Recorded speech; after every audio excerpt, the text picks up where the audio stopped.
ರಾಜ್ಯ ಬಿಜೆಪಿಯಲ್ಲಿ ಈ ಬಡ ಬಡಿದಾಟ ನಿಲ್ಲುವಂತ ಯಾವುದೇ ಲಕ್ಷಣಗಳು ಸೂಚನೆಗಳು ಕಾಣಿಸ್ತಾ ಇಲ್ಲ. ರಾಜ್ಯಾಧ್ಯಕ್ಷರ ಆಯ್ಕೆಯಲ್ಲಿ ಇನ್ನೂ ಕೂಡ ಸಾಕಷ್ಟು ಗೊಂದಲಗಳು ಇದೆ ಅನ್ನುವಂಥದ್ದು ಈಗ ಗೊತ್ತಾಗ್ತಾ ಇದೆ. ಆ ನಿಟ್ಟಿನಲ್ಲಿ ವರಿಷ್ಠರು ಸೈಲೆಂಟ್ ಆಗಿದ್ದಾರೆ. ವರಿಷ್ಠರು ಸ್ವಲ್ಪ ಸೈಲೆಂಟ್ ಆಗಿದ್ದಾರೆ ಈ ವಿಚಾರದಲ್ಲಿ. ಆಯ್ಕೆ ಮತ್ತಷ್ಟು ವಿಳಂಬನ ಹಾಗಾದ್ರೆ ಅನ್ನೋ ಪ್ರಶ್ನೆ. ಅಧಿವೇಶನದ ತನಕ ಆಯ್ಕೆ ಪ್ರಕ್ರಿಯೆ ಹಾಗಾದ್ರೆ ನಡೆಯಲ್ವಾ?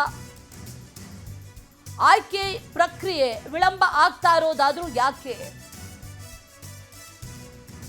ವರಿಷ್ಠರು ಸ್ವಲ್ಪ ಸೈಲೆಂಟ್ ಆದಂತಿದೆ ಈ ರಾಜ್ಯಾಧ್ಯಕ್ಷರ ಆಯ್ಕೆ ವಿಚಾರದಲ್ಲಿ. ಇನ್ನೂ ಕೂಡ ಗೊಂದಲಗಳು ಹಾಗೆ ಇರುವಂತೆ ಕಾಣಿಸ್ತಾ ಇದೆ.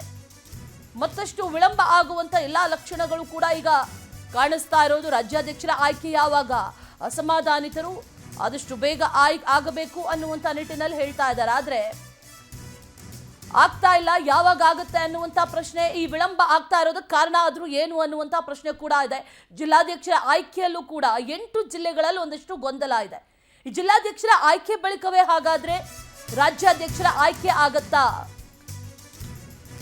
ಜಿಲ್ಲಾಧ್ಯಕ್ಷರ ಆಯ್ಕೆ ಆಯ್ತು. ಆ ಆಯ್ಕೆ ಆದ ನಂತರದಲ್ಲಿ ನಡೆದಂತ ಬಿಜೆಪಿಯಲ್ಲಿನ ಬೆಳವಣಿಗೆಗಳು ಗಮನಿಸಿದ್ವಿ. ಆದ್ರೆ ಬಾಕಿ ಇರುವಂತ ಈ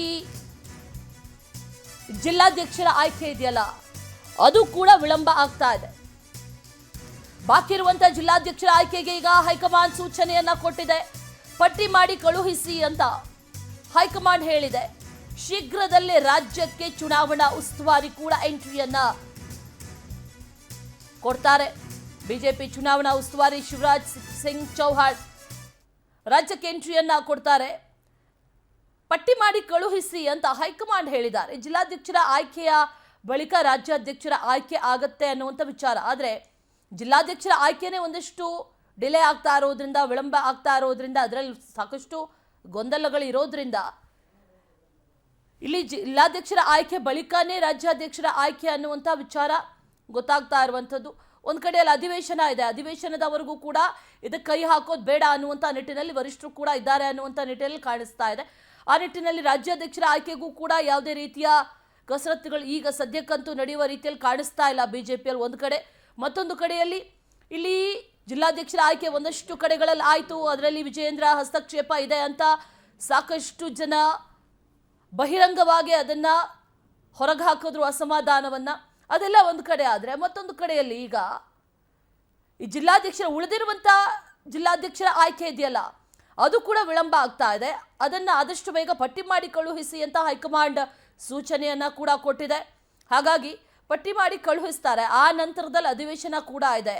ಇನ್ನು ರಾಜ್ಯಕ್ಕೆ ಚುನಾವಣಾ ಉಸ್ತುವಾರಿ ಶಿವರಾಜ್ ಸಿಂಗ್ ಚೌಹಾಣ್ ಕೂಡ ಬರಲಿದ್ದಾರೆ. ಆ ನಂತರದಲ್ಲೇ ಈ ಜಿಲ್ಲಾಧ್ಯಕ್ಷರ ಆಯ್ಕೆ ಎಲ್ಲವೂ ಕೂಡ ನಡೆಯುತ್ತೆ ಅನ್ನುವಂಥ ವಿಚಾರ ಕೂಡ ಲಭ್ಯ ಆಗ್ತಾ ಇದೆ. ಇನ್ನು ಆದಷ್ಟು ಬೇಗ ಆಗುತ್ತೆ ಅನ್ನುವಂಥ ಮಾತನ್ನು ಹೇಳಲಾಗ್ತಾ ಇತ್ತು. ಆದರೆ ಕೊಟ್ಟಂಥ ಡೇಟ್ಗಳೆಲ್ಲವೂ ಮುಗ್ದು ಹೋಗ್ತಾ ಇದೆ. ಸದ್ಯಕ್ಕೆ ಈ ಚುನಾವಣಾ ಉಸ್ತುವಾರಿ ರಾಜ್ಯಕ್ಕೆ ಬರುವಂಥ ನಿರೀಕ್ಷೆಯಲ್ಲಿ ರಾಜ್ಯ ಬಿಜೆಪಿಗರು ಇದ್ದಾರೆ ಅನ್ನುವಂಥ ವಿಚಾರ ಗೊತ್ತಾಗ್ತಾ ಇರೋದು ಮೇಲ್ನೋಟಕ್ಕೆ ಆ ರೀತಿಯಾಗಿ ಅನ್ನಿಸ್ತಾ ಇದೆ. ಆ ನಿಟ್ಟಿನಲ್ಲಿ ಈ ತಿಂಗಳ ಅಂತ್ಯದಲ್ಲಿ ಬರ್ತಾರೆ ಅನ್ನುವಂಥ ಮಾಹಿತಿ ಕೂಡ ಇದೆ. ಅಧಿಕೃತವಾಗಿ ಇನ್ನೂ ಕೂಡ ಗೊತ್ತಿಲ್ಲ ಯಾವಾಗ ಬರ್ತಾರೆ ಅಂತ. ಅವರು ಬರುವಂಥ ನಿರೀಕ್ಷೆಯಲ್ಲಿ ಸದ್ಯಕ್ಕೆ ಬಿಜೆಪಿಗರು ಇದ್ದಾರೆ. ಹಾಗಾಗಿ ಹೈಕಮಾಂಡ್ ಯಾವ ರೀತಿಯಾದಂಥ ಸೂಚನೆಯನ್ನು ಕೊಡುತ್ತೆ ಈ ವಿಚಾರಕ್ಕೆ ಸಂಬಂಧಪಟ್ಟಂತೆ ಈಗಾಗಲೇ ಪಟ್ಟಿ ರೆಡಿ ಮಾಡಿ ಅಂತ ಹೇಳಿದ್ದಾರೆ. ಬಾಕಿ ಇರುವಂಥ ಜಿಲ್ಲಾಧ್ಯಕ್ಷರ ಆಯ್ಕೆಗೆ ಸೂಚನೆಯನ್ನು ಕೂಡ ಕೊಟ್ಟಿದ್ದಾರೆ. ಯಾವಾಗ ಅನ್ನುವಂಥ ಪ್ರಶ್ನೆ. ಮತ್ತಷ್ಟು ಡೀಟೇಲ್ಸ್ ಅನ್ನ ನೀಡ್ತಾರೆ ನಮ್ಮ ಪ್ರತಿನಿಧಿ ರೂಪೇಶ್. ನೇರ ಸಂಪರ್ಕದಲ್ಲಿ ಜಾಯಿನ್ ಆಗ್ತಾ ಇದ್ದಾರೆ. ರೂಪೇಶ್, ಗಮನಿಸ್ತಾ ಇದ್ದೀವಿ ರಾಜ್ಯಾಧ್ಯಕ್ಷರ ಆಯ್ಕೆ ಅತಿ ಶೀಘ್ರದಲ್ಲಿ ಆಗ್ಬಿಡುತ್ತೇನೋ ಅನ್ನುವಂಥ ರೀತಿಯಲ್ಲಿ ಪ್ರಕ್ರಿಯೆಗಳೆಲ್ಲ ನಡೀತಾ ಇದ್ವು. ಆದರೆ ಆ ರೀತಿ ಆಗಿಲ್ಲ. ಇಲ್ಲಿ ಜಿಲ್ಲಾಧ್ಯಕ್ಷರ ಆಯ್ಕೆ ವಿಚಾರದಲ್ಲೇ ಒಂದಷ್ಟು ಗೊಂದಲಗಳಿರೋದು ಕೂಡ ಗೊತ್ತಾಗ್ತಾ ಇದೆ. ವಿಳಂಬ ಆಗ್ತಾ ಇರೋದು ಯಾಕೆ, ಜೊತೆಗೆ ಆದರೆ ಯಾವಾಗ ಆಗಬಹುದು ಅನ್ನುವಂಥ ವಿಚಾರ. ರೂಪೇಶ್. ಅಶ್ವಿನಿ, ಕಳೆದ ಒಂದು 4-5 ತಿಂಗಳಿಂದ ಬಿಜೆಪಿ ರಾಜ್ಯಾಧ್ಯಕ್ಷರಾಗ್ತಾರೆ ಅನ್ನೋ ಚರ್ಚೆಗಳಾಗ್ತಾ ಇತ್ತು. ಯಾಕಂತ ಹೇಳಿದ್ರೆ ಸದ್ಯಕ್ಕೆ ಇವ್ರನ್ನ ನೇಮಕ ಮಾಡಲಾಗಿದೆ, ಆಯ್ಕೆ ಮಾಡಲಾಗಿದೆ. ಆ ನೇಮಕವನ್ನ ಚುನಾವಣೆ ಮೂಲಕವಾಗಿ ಆಯ್ಕೆ ಆಗಿರಲಿಲ್ಲ. ಹೀಗಾಗಿ ಹೈಕಮಾಂಡ್ ರಾಜ್ಯಾಧ್ಯಕ್ಷ ಬದಲಾವಣೆ, ಅದೇ ರೀತಿಯಾಗಿ ಚುನಾವಣೆ ನಡೆಯಲಿಕ್ಕೆ ನಿರ್ಧರಿಸಿದೆ. ಹೀಗಾಗಿ ಶಿವರಾಜ್ ಸಿಂಗ್ ಚೌಹಾಣ್ ಅವರನ್ನ ರಾಜ್ಯ ಚುನಾವಣಾ ಉಸ್ತುವಾರಿಯಾಗಿ ನೇಮಿಸಿದೆ. ಆದ್ರೆ ಇಲ್ಲಿ ತಾಂತ್ರಿಕ ಒಂದಿಷ್ಟು ಸಮಸ್ಯೆಗಳಿದೆ. ಯಾಕಂತ ಹೇಳಿದ್ರೆ ಈಗಾಗಲೇ 23 ಜಿಲ್ಲೆಗಳ ಜಿಲ್ಲಾಧ್ಯಕ್ಷ ಆಯ್ಕೆ ಆಗಿದೆ. ಬಿಜೆಪಿಯ ಪ್ರಕಾರವಾಗಿ ಸಂಘಟನಾತ್ಮಕವಾಗಿ 39 ಜಿಲ್ಲೆಗಳು, 39 ಜಿಲ್ಲೆಗೂ ಕೂಡ ಜಿಲ್ಲಾಧ್ಯಕ್ಷರ ಆಯ್ಕೆ ಮಾಡಿದ ಮೇಲೆ ಈ ಒಂದು ರಾಜ್ಯಾಧ್ಯಕ್ಷರ ಪ್ರಕ್ರಿಯೆಗೆ ಚಾಲನೆ ಕೊಡಬಹುದು ಅನ್ನೋ ಲೆಕ್ಕಾಚಾರಗಳಿದೆ. ಇನ್ನೂ ಕೂಡ 23ರಲ್ಲಿ 6ರಿಂದ 8 ಕ್ಷೇತ್ರಗಳು ಒಂದಿಷ್ಟು ಗೊಂದಲಗಳಿದೆ. ಅಲ್ಲಿ ಸಂಸದರು ಶಾಸಕರು ಅವರು ಬೇಡ ಅಂತಿದ್ದಾರೆ, ಅದೇ ರೀತಿಯಾಗಿ ಮತ್ತೊಂದಿಷ್ಟು ಜನ ಇವರು ಇರಲಿ ಅಂತಿದ್ದಾರೆ. ಆ ರೀತಿ ಚರ್ಚೆಗಳಿದೆ. ಹೀಗಾಗಿ ಒಂದಿಷ್ಟು ಗೊಂದಲಗಳು ಕೂಡ ಮುಂದುವರಿತಾ ಇದೆ. ಹೀಗಾಗಿ ಅಲ್ಲಿ ರಾಜ್ಯಾಧ್ಯಕ್ಷರ ಆಯ್ಕೆ ಸಂಬಂಧಪಟ್ಟಂತೆ ಹೇಗೆ ಮಾಡಬೇಕು ಏನು ಮಾಡಬೇಕು ಅನ್ನೋ ಚರ್ಚೆಗಳಿದೆ. ಅದೇ ರೀತಿಯಾಗಿ ಚುನಾವಣೆ ನಡೆಸಬೇಕಾ ಬೇಡ ಅನ್ನೋ ಚರ್ಚೆಗಳು ಕೂಡ ಇದೆ. ಯಾಕಂತ ಹೇಳಿದ್ರೆ ಸದ್ಯಕ್ಕೆ ವಿಜೇಂದ್ರ ಅವರು ರಾಜ್ಯಾಧ್ಯಕ್ಷರಾಗಿದ್ದಾರೆ. ಹೀಗಾಗಿ ಭಿನ್ನರ ಬಣ್ಣದ ಯಾರಾದ್ರೂ ಚುನಾವಣೆ ಕಣಕ್ಕಿಳಿಯಬಹುದು ಅಂತ ಹೇಳಿ ಲೆಕ್ಕಾಚಾರಗಳಿದೆ. ಹೀಗಾಗಿ ಅಲ್ಲಿ ಯಾರು ನಿಲ್ಬಹುದು ಇವರೆಲ್ಲ ಚರ್ಚೆಗಳಿದೆ. ಒಂದು ರೀತಿ ಹೈಕಮಾಂಡ್ ಒಂದಿಷ್ಟುಗೆ ಹೈಕಮಾಂಡ್ ಕೂಡ ಗೊಂದಲ ಇದೆ, ಯಾರನ್ನ ರಾಜ್ಯಾಧ್ಯಕ್ಷರಾಗಿ ಮಾಡಬಹುದು ಅಂತ ಹೇಳಿ. ಕಾರಣ ಎಷ್ಟೇ ಅಧಿವೇಶನ ನಡೀತಾ ಇದೆ. ಅಧಿವೇಶನ ನಡಲಿಕ್ಕೆ ಈಗ 3ರಿಂದ ಶುರುವಾಗುತ್ತೆ ಬಜೆಟ್ ಅಧಿವೇಶನ. ಈ ಸಂದರ್ಭದಲ್ಲಿ ನಾವು ರಾಜ್ಯಾಧ್ಯಕ್ಷ ನೇಮಕ ಆ ರೀತಿ ಗೊಂದಲಕ್ಕೆ ಕೈ ಹಾಕಿದ್ರೆ ಮತ್ತಷ್ಟು ಸಮಸ್ಯೆ. ಯಾಕಂತ ಹೇಳಿದ್ರೆ ಬಿಜೆಪಿಯಲ್ಲಿ ಬಂಡಾಯ ಅಥವಾ ಭಿನ್ನ ಮತಗಳು ಜಾಸ್ತಿ ಆಗಬಹುದು. ಹೀಗಾಗಿ ಎಲ್ಲವೂ ಮುಗಿಲಿ. ಮಾರ್ಚ್ 3ರಿಂದ ಅಧಿವೇಶನ ಆಗುತ್ತೆ, 23ಕ್ಕೆ ಎಂಡ್ ಆಗುತ್ತೆ. ಹೀಗಾಗಿ ಅಧಿವೇಶನ ಎಲ್ಲವೂ ಕೂಡ ಮುಗಿಲಿ. ಅದಾದ ಬಳಿಕವಾಗಿ ನಾವು ನಿರ್ಧಾರ ಮಾಡೋಣ ಏನ್ ಮಾಡಬೇಕು ಅಂತ ಹೇಳಿ.